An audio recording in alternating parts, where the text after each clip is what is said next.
You see, if you're gonna learn one thing from this episode of the podcast, it's that the Into the Woods people really did their research.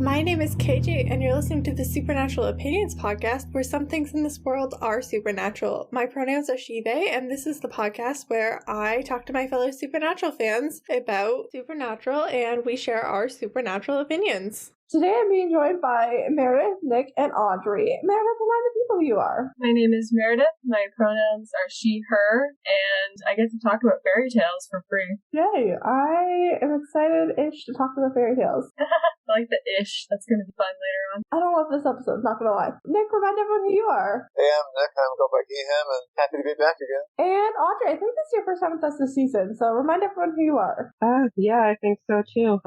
My name's Audrey. I'm Meredith's older sister. My pronouns are she, her, and yeah, I'm excited to be back. It has been a long time. Yeah, big sibling energy in this episode, so always glad to have actual siblings. People can see how it's done. Yeah, okay. And this week we are recapping season 3, episode 5, Bedtime Stories, which originally aired on November 1st, 2007. And as far as the potential for episodes of a show called Supernatural airing on the day after Halloween, this episode is not as spooky at all. No, not really. It's giving nothing in the spooky regard, which is fine. It's fine. The title is a reference to the fact that we're dealing with common fairy tales, and this week's episode will contain spoilers for this episode and may reference previous episodes, but will not contain spoilers for later episodes of Supernatural. This episode was written by Catherine Humphries and directed by Mike Roll, both returning writing and directing. Catherine Humphries last wrote back in season 2, episode 14, Born Under a Bad Sign, but she also wrote Unusual Suspects and Dead Man's Blood, so some fun times. And director Mike Roll also directed The Usual Suspects, and his most recent episode was Folsom Prison Blues. Those are all good episodes. Yeah. Yeah, pretty solid. Episode ranking. Let's start. Let's start with Meredith. I don't know, maybe 6, 7. It's, Okay. It's an episode I kind of enjoy because I like fairy tales, but it's not one I really think about it. Okay, fair enough. Nick, what about you? Yeah, I mean, it's kind of middle of the road. It's like one of those night shifter or, maybe, or I'd say about maybe 6 or 7, so. Okay. Audrey, how about you? Yeah, I'd give it a 7 as well. I like all the fairy tale references, but yeah. Y'all are very generous. I gave this episode a 3. I don't like it. Oh my. That's fair. I love reimagined fairy tale stuff. Like, the fact that this isn't a Once Upon a Time podcast is, like, really just a flip of the coin, honestly. It could have been that. I remember high school. Like, I love fairy tales. I love reimagined fairy tales. I like when people do fun stuff with fairy tales. I don't love this episode at all. Total death count. This week we saw 5 deaths, which brings our on-screen total to 219.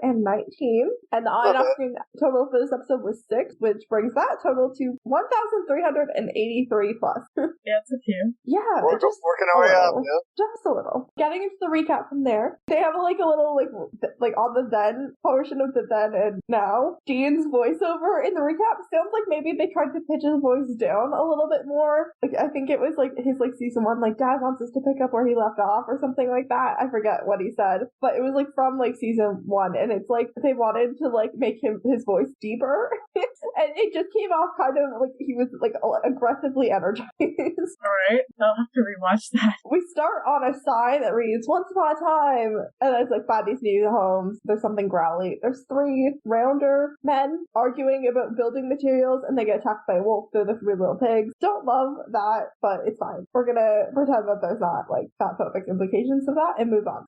Well, don't you know, KJ? They're supposed to be pigs. Obviously, that translates to 3 fat men. Obviously. This episode, it suffers. I think part of the reason I don't like this episode is it suffers from 2007. Like, it is chronically 2007. I mean, if they wanted to make them look like pigs, they could have just shown them eating each other. I'm rewatching Doctor Who right now, and I'm in season 4. And the past few seasons, it's like, wow, that didn't age well. Yeah, there's a lot of didn't age well in this episode. Yeah. There's a bullfrog in the road, and it narrowly avoids being run over by the Impala. And I really hope that this isn't some poor person. Because it never gets addressed. Yeah, it's implied, but it is not addressed or resolved. Sam and Dean are main argument again about Dean's Crossroad deal. Now that they have the Colt, Sam wants to summon the Crossroad Demon and demand Dean's soul back, which is a plan. Is that a good plan or a bad plan? Unclear. It's a plan. It's a plan. It's a better plan than Dean's plan, which is to do nothing and die. So Actually, yeah. Team Sam just for that. Like, it's not a great plan, but like it's better than doing nothing. Unless Sam dies, in which case it would be better to do nothing. They're just screaming at each other. Like, they're fully screaming at each other. They're loud because they both have their lives on the line, but they both want to be the ones to die, which is not good. But very Winchester. The argument takes a sharp pivot, though, when Sam just suddenly yells, "Well, you're not Dad." It's Sam. not giving Sam maturity points in this argument, but it's No, okay. it's not really. Dean's response is also not winning any maturity points because he goes, "Well, I'm the oldest." Like, okay, great. I see where we all stand. You're not my real mom. Sibling vibe too. Yeah, Sam, he's like, "I know best, you're gonna let it go." And then, like, prompts Sam to tell him about the case that they're on their way to. This is a bit of a callback to season 1, episode 18, when they were having the fight in the car about following John's orders to go look at a case instead of finding John. And Dean, like, pulled this, "I'm older and I know better," like, kind of jokingly. He is not joking now, he is serious. Oh. Yeah, that's what they said in Matilda, and for some reason Matilda knew better. It's not good. It's always interesting to me how they put the Sam and Dean's minds down, like, depending on the season, so. Oh yeah, it's inconsistent across the board. Sam is in a big bad mood about the big bad wolf. He does not want to tell Dean about this case. There's a really great shot of the car. I forget what was so different about the shot, but I was like, this gratuitous Impala driving shot is working for me. I like it. Are you becoming a car person? Slightly. I mean, between Baby and Carlos's car on the Winchesters, like, there's just Ed Mary's Roadster. Like, there's a lot of good cars in the Supernatural universe to go around at the moment. This is what Supernatural does to people. Their aliases are Agents Page and Plant, which I believe is our first use of these aliases. They're definitely the ones I think of off the top of my head when I think of Sam and Dean aliases. Obviously, Robert Plant and Jimmy Page are members of Led Zeppelin. Dean is Plant, Sam is Page. It will be somewhat important later in the show. They have preferences. Nice. I can just imagine them sitting in Baby beforehand. No, I want to be Paige. No, I'm Paige. One of them is very specifically like one more than the other, so like it is a thing. Like, there's a scene, I don't remember what episode or season at all, but I just remember like one of the brothers is like having a bad time, and the other one offers him the preferred Page or Plant. I can't even remember which one's preferred. But they're like, "You're always this one." And they're like, "Yeah, I thought it would just be nice if you were them this time." It does matter to them. They do care. Do you want this fake ID? Are you feeling down? The Vic thinks that Sam's the sketch artist, and Sam is not an artist. He takes after John in this very specific regard. The three men were brothers, which makes Sam both put his argument aside and also make his point. Like, he kind of forgives Dean for being in the argument and being mad, but he also was like, see, it's awful, and this is what you're gonna do to me. Their big bad wolf killer person had a Wile E. Coyote tattoo, which respect. Right? Good Yeah, taste that's in not a tattoos. usual one. We then go to our next victims. We have a guy and a girl lost in the woods. They stumble onto a house. An old woman lives there, and she invites them in to rest, and the girl doesn't really want to go in, but the guy is tempted by pie, and he's like, "She's a harmless old lady. What's the worst that can happen?" I'm like, "You're about to find out."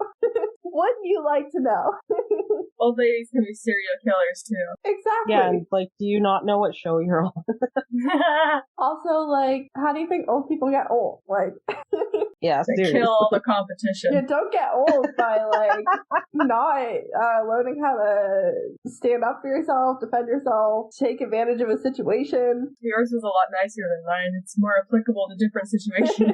Yeah. The pie's drugged, and then the old lady kills the guy while a little girl is just watching them. And then Sam and Dean are back at the hospital. They're avoiding the real police because, you know, the FBI is still looking for them. And the girl from the house in the woods is here, and she's like, I didn't eat as much pie, so when she started, like, carving up pen, I just, like, shoved this old woman, and she hit her head, and she died. Ooh, I did not include her in my death count. Hang on, people died now, 6, 7. Add 1 to the numbers I said.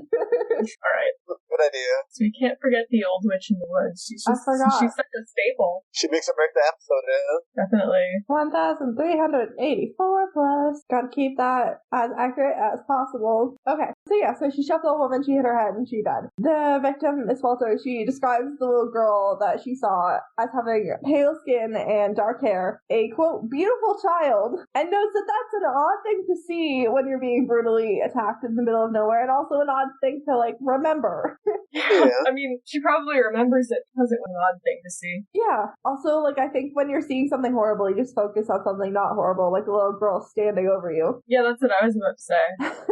you fixate on something a little less awful. Apparently this house is, like, drivable. Like, it's in the middle of nowhere, but you can drive there. I don't know how they stumbled through the woods and ended up here, but Sam and Dean drive to this house in Baby. Like, You never know. Maybe the witch just cleared a path because she had her own car. I mean, yeah. Or maybe, wouldn't it be hilarious if those two were just, like, lost in the woods? but, like, the road A was right few there. feet from the road. Actually, Like I was yes. so close yet so far. You know what? I I'm gonna believe chalk it. that up to magic at this point. Ghost magic. Ghost magic made the road. Hell yeah. I was thinking more ghost magic kept them lost in the woods, but yes. Oh, yeah, that too. Oh, is that what you were implying? Okay. The logical thing.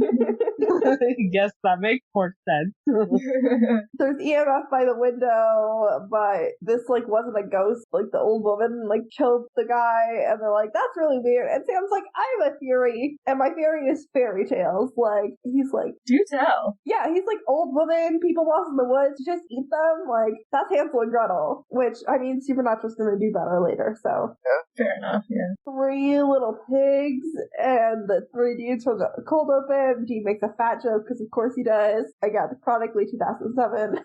Yes, there is. It's only gonna get worse for Dean Winchester. Sam brings up that the Grimm Brothers fairy tales are a little bit darker than, like, the Disney versions, which, you know, they are. It's true. Yeah. They certainly are. And Dean's like, that's a little crazy. And Sam claps back with, and crazy is what, every single day of our lives? I'm like, yeah. We've had worse. Even Dean's like, touche, I gotta, yeah.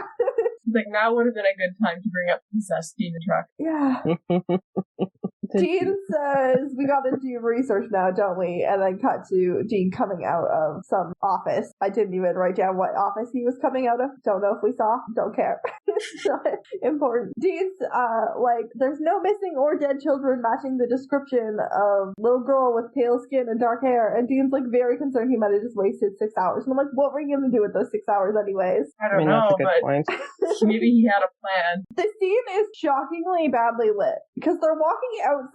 It is sunny. It's the middle of the day, but they're still in shadow and there's, like, mist, but it's not like scary mist. It's like nice mist, but, like, it's still just, like, kind of too dark. You gotta maintain the aesthetic. It's supernatural, obviously. If we don't look like we're in the Black Forest, then what's the point? I mean, what is the point? I mean, you get a sunny day in Vancouver and you still manage to light it like it's raining. I don't know what you're doing. How many sunny days in Vancouver do you get? Dean's like, okay, trances I get, murderous trances, sure. Fairy tales? That's a little bit crazy. And they, like, stumble upon a frog, and Dean's like, I will not be kissing this frog. That is fair, because it was the princess who was supposed to kiss Frog. Exactly. I'm like, Yeah. Dean, and then it just kind of gets worse. I think Dean would make a lovely princess, though. I think Dean would make a lovely princess. Yeah, he's got the big Rapunzel eyes. Cut in the, I mean, you can't really cut in a GIF into an audio medium, but insert in the GIF of Dean with the crown on. Duly noted. If you don't know what I'm talking about, you can Google, I guess, if you don't mind seeing that scene that's from 4 seasons from now. Man, if you're watching this, probably, or if you're listening to this is a podcast. You probably know that Supernatural has gifts and you can find them. This is a podcast? What? I'm sorry to say.